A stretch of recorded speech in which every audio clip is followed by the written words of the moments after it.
Hello everyone. If you're watching this video, you're interested on understanding a little bit better how the parasympathetic supply to the head and neck works. For the sake of this video, I will not cover the vagus nerve, the cranial nerve 10th, but I will instead, that is the major parasympathetic nerve of our body, but instead I will focus on those nerves that are in relationship with the parasympathetic, with the structure, the peripheral structures that need the parasympathetic supply within the head and neck. So there are four main structures. The sphincter, pupilla and ciliary muscles are the intrinsic eye muscles for pupilloconstriction and accommodation. The lacrimal, the parotid and the submandibular and sublingual glands are the other three structures, considering the submandibular and sublingual together. As you know, probably, in introduction, there are three main parasympathetic nerves within the cranial nerves, except the vagus nerve, of course, as I said. These three are the oculomotor, the facial and the grossopharyngeal nerve, 3rd, 7th and 9th cranial nerves. So if we think about the parasympathetic supply as a superpower, the parasympathetic as a superpower, we have those peripheral structures that are in need of this superpower in order to function physiologically. We have some central nervous system structures that are the center of our superpowers. So these three structures, these three nuclei, so cell bodies within the central nervous system, and in this case within the brainstem, are the edinger-westphal nuclei, the superior salivatory and the inferior salivatory parasympathetic nuclei. These three structures, they have a direct relationship with the three nerves that I just mentioned. So with the cranial nerve 3rd, oculomotor, with the cranial nerve 7th, facial, and with the cranial nerve 9, glossopharyngeal. As you probably remember from your physiology, the parasympathetic supply of the parasympathetic distribution, to the whole body is organized in two neuronal chain in the parasympathetic, in the peripheral world.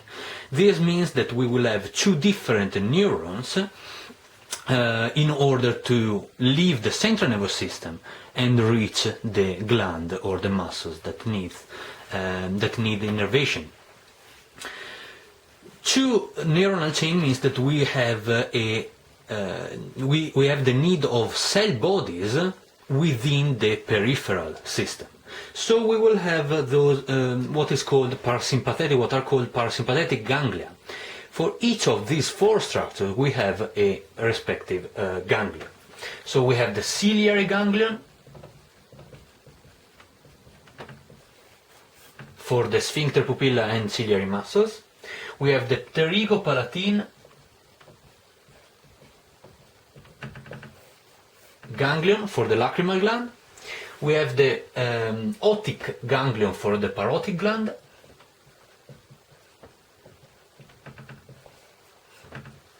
And finally we have the submandibular ganglion for the submandibular and sublingual glands together.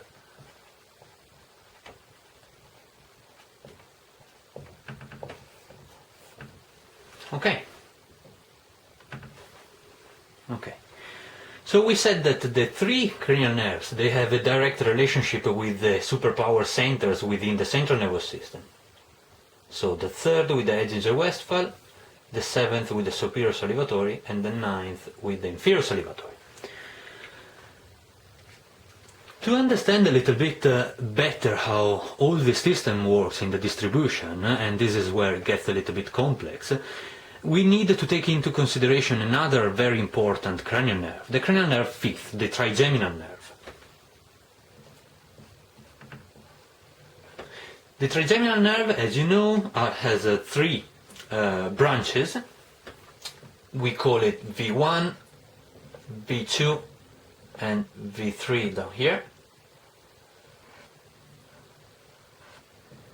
And you remember the name of them. We have the ophthalmic, we have the maxillary, and we have the mandibular branch.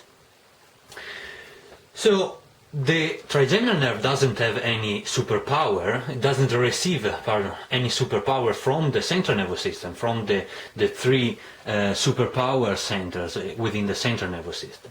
But we will see in 1 second how this nerve, each of the branches of these nerves, are actually in a closer relationship with the parasympathetic distribution within our head and neck. Okay.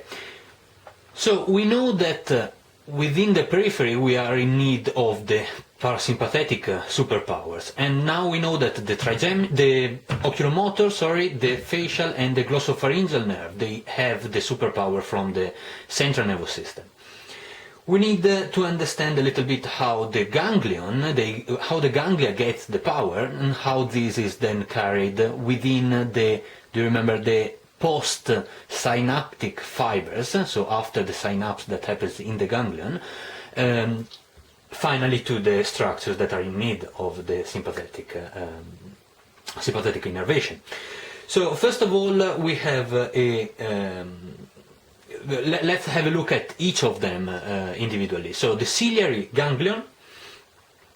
The ciliary ganglion receives the superpower from the oculomotor nerve, from the autonomic root of the oculomotor nerve.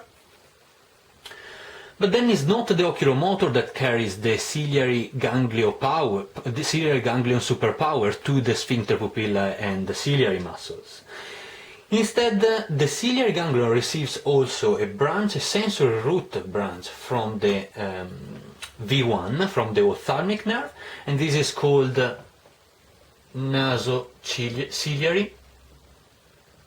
Okay? And it receives also some sympathetic fibers from the sympathetic plexus. Then the ciliary nerve, with little independent nerves that are not, again, part only of the oculomotor fibers, then it carries a postsynaptic innervation to the sphincter pupillae and ciliary muscle through what we call short ciliary nerves. So if we use the red pen to underline, to highlight the superpower, so we have the edinger-westphal nucleus that is carrying superpower, that is giving superpower to the trigeminal, to the oculomotor. The oculomotor that is carrying the superpower is reaching the ciliary ganglion, giving the ciliary the superpower. And then this superpower is carried via independent nerves to the sphincter pupillae and ciliary muscles. These independent nerves are partly composed of oculomotor fibers, but they are also composed of nasociliary fibers and sympathetic fibers. And this is it for the first ganglion. Let's have a look at the pterygo-palatine ganglion and the lacrimal gland innervation. So, first of all, we have to understand where the pterygo-palatine ganglion gets his superpower from. And we know that it's from the facial nerve. So, the facial nerve gives out a branch, and this branch is called greater petrosal nerve. By the way, the greater petrosal nerve then is joined by another little sympathetic nerve called the deep petrosal nerve, and joined together they form the nerve of the pterygoid canal. So, nerve of the pterygoid canal. This is only because if you look in a book and is written nerve of the pterygoid canal, you might want to remember that is the same of saying great petrosal nerve, just after that is joined by sympathetic fibers. So, from the superior salivatory ganglion, we have the superpower that is traveling through the facial nerve, and through the branch, great petrosal nerve branch of the facial nerve, is getting to the pterygo-palatine ganglion. However, again, same stuff as before, is not the facial nerve that is carrying the postsynaptic fibers to the lacrimal gland. We need instead to understand how the ophthalmic and maxillary branch of the trigeminal nerve works in this matter. So the ophthalmic branch of the trigeminal nerve gives another branch that is called the lacrimal nerve, that is going to the lacrimal gland.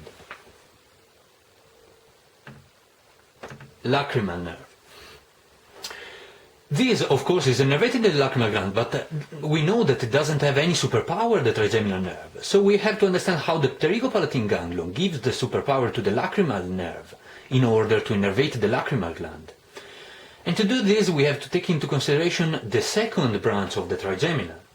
In fact, the maxillary nerve gives out a zygomatic nerve branch that is in really close relationship to the pterygo-palatine ganglion just before joining the lacrimal nerve itself. Zygomatic, sorry. So now we see how the facial nerves gives the superpower to the pterygo-palatine ganglion, and then this superpower is carried by a little part, the final part of the zygomatic nerve, and then through the lacrimal nerve, in order to innervate the lacrimal gland. So we have facial nerve V1 and V2 all in, they are all working within this system to innervate the lacrimal gland. The pterygo-palatine ganglion takes direct relationship with the facial nerve, a direct relationship with maxillary nerve, and indirect relationship with the ophthalmic nerve, with the lacrimal nerve, lacrimal branch of the ophthalmic.